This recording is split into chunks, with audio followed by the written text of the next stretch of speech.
You know, people sometimes ask me who my top 3 favorite butlers of all time are. I've actually never been asked that question.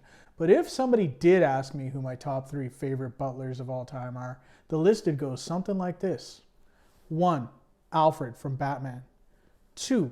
Jeffrey from The Fresh Prince. And 3. This guy, Stevens from The Remains of the Day. In this video, we're going to be looking at the novel The Remains of the Day, and we'll put a typical trade version up against one from the Folio Society. Kazuo Ishiguro released his novel The Remains of the Day in 1989. It was immensely successful. He won the Booker Prize that same year. Then it was turned into a film that received 8 Academy Award nominations in 1993, bringing even more recognition to the book. The novel features a first-person narration from an elderly English butler named Stevens, who's taking a 6-day road trip across the English countryside while reflecting on the height of his career some time ago. It's quite funny at times, but it's ultimately heartbreaking. The humor, the character relationships, and the structure of the novel, with its interplay between past and present, are all strengths, but to me, the best part of this book is its voice. The narrative voice in this novel is extremely contagious. Just like Holden Caulfield's in The Catcher in the Rye, it gets in your head, to the point where you almost start thinking and speaking like the character after you've read a section. It's amazing that this novel was even ever considered for a film treatment, because so much of it occurs as an inner dialogue. In the first chapter, for instance, nothing really happens. Stevens is just trying to determine whether or not he should embark on this road trip. But his thoughts reveal his obsessive character.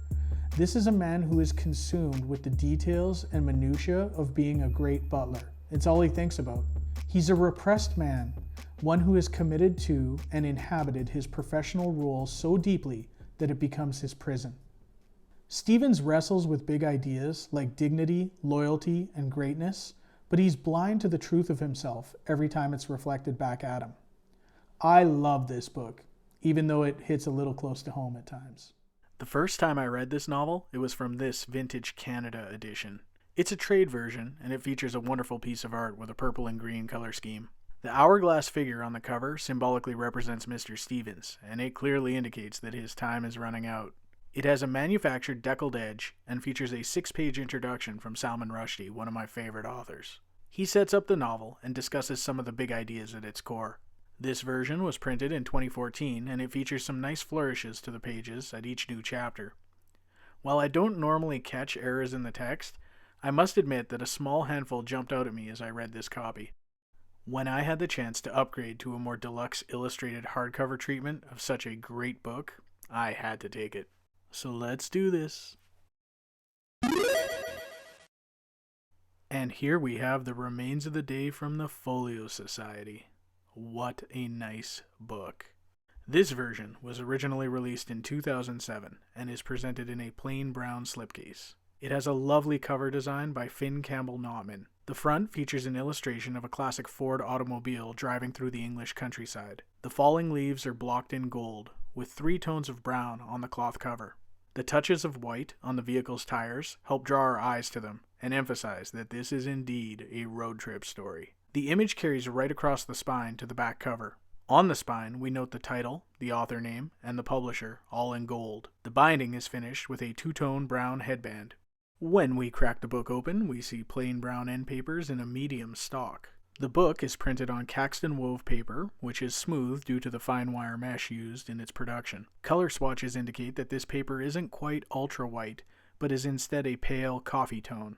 The book has dedicated title pages for each chapter that feature this flourish, and that element is echoed at the beginning of each section. The text appears to have been meticulously edited, as I detected no typos here. If we bring back the vintage edition for a brief side-by-side, we can see that the Folio Society version is slightly bigger, with an extra 2.5 centimeters in both height and width. The font size isn't any larger, nor is the ink blacker on the Folio version, but the higher quality paper does improve readability. The Folio edition is still easy on the eyes, despite tighter spacing that results in almost 10 more lines of text per page. Curiously, there's no front matter, no unique introduction this time in the Folio Society edition. This is something I miss, as I often look forward to reading the unique introductions when revisiting a favorite book through a newer folio release. But the artwork in this edition is exclusive and it is wonderful. Artist Finn Campbell-Notman provides 7 interior illustrations. He's familiar to folio fans who may have seen his work on The Raj Quartet, or In a Glass Darkly, or Tiger in the Smoke. Finn's work in The Remains of the Day combines classic and modern techniques. He begins with hand drawings, then uses digital tools to arrange, texture, and color the work. This results in wonderfully organic work, with some very interesting color and lighting effects. The art is presented on a toothy, thicker stock, and the images all land within 10 pages of the text they coincide with. Let's take a detailed look at the artwork now. The first illustration, the frontispiece, is of Lord Darlington in his home, with his hands in his pockets. Ever attentive, our protagonist and narrator Mr. Stevens stands at the ready in his position in the doorway. The luxury of the manor is suggested by the painted ceilings, framed portrait, and decorative vase. Darlington's posture and expression convey so much about the weight of his troubles. Keep track of Stevens in these images. Of the 4 in the past, he's always depicted in his black suit, while in the 3 illustrations of the present, he's wearing his white traveling clothes. The second piece is a depiction of the stunning view Stevens finds on the first morning of his road trip. He's encouraged to walk up a path in order to take in the best view in the whole of England.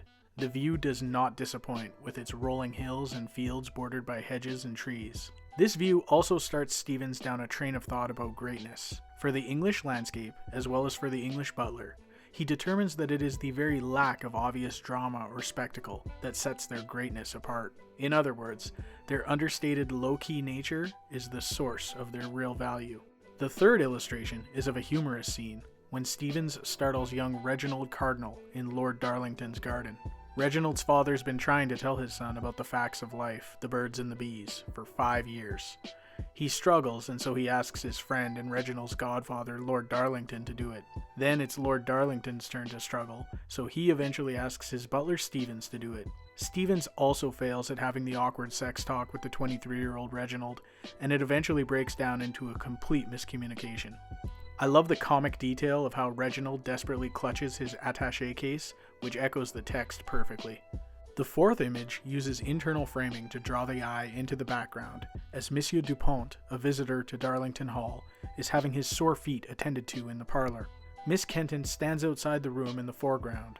She understands the severity of what's going on in terms of the serious nature of the conference and the tragic failure of Mr. Stevens' father's health.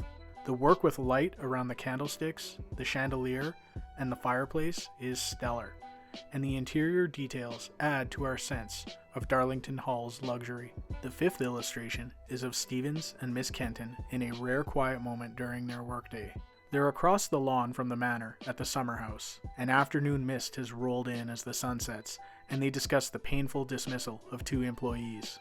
Miss Kenton points out that Stevens' habit of pretending always leads to him repressing feelings that would actually be comforting to her. Mr. Campbell-Notman does a beautiful job juxtaposing her emotion with the butler's stoic disposition. The scene occurs inside the summer home in front of a window, but Finn's choice to move the figures outside is appropriate here, as it features one of the few natural and honest interactions between the 2 characters. This is my favorite of the bunch. The sixth image depicts Stevens in the home of Mr. and Mrs. Taylor, where he takes shelter after he's had car trouble on the road. All their rural neighbors stop by to visit with Stevens, whom they take for an English lord due to his fine manners, clothes, and accent. It's another scene that hinges on a lack of clear communication due to Stevens' supremely dignified professional persona. His posture in the chair conveys how he always remains proper and controlled, even when he's completely uncomfortable. The final image is of the 6th day of Stevens' road trip, when he stops by a seaside town to witness the lights being turned on at a pier. Many other pleasure seekers have also gathered, and it's been suggested that the evening is the most enjoyable part of the day. The butler reflects on his life and considers his sacrifice. He tries to hold on to the pride and contentment it should offer. The sepia tones in this image are beautiful, and they evoke the reflective quality of this final, poignant, and painful scene. I am so pleased with this edition of The Remains of the Day. It's a pleasure to add such a lovely version of such an excellent book to my bookshelf. I happen to have the first printing here, but there's been at least one subsequent printing since. It is not currently available from Folio Society's website, so if you're looking to upgrade yourself, you're stuck hunting on the secondary market for now, though I wouldn't be surprised if they release additional printings later on. As for my trade edition, it is pretty nice, but with Folio's amazing illustrated edition now on my shelf, I'm able to move it to the box of doom, so I can make more room for more great books. As always, thanks for watching, and if you'd like more content, stay tuned to this channel or circle back to previous videos.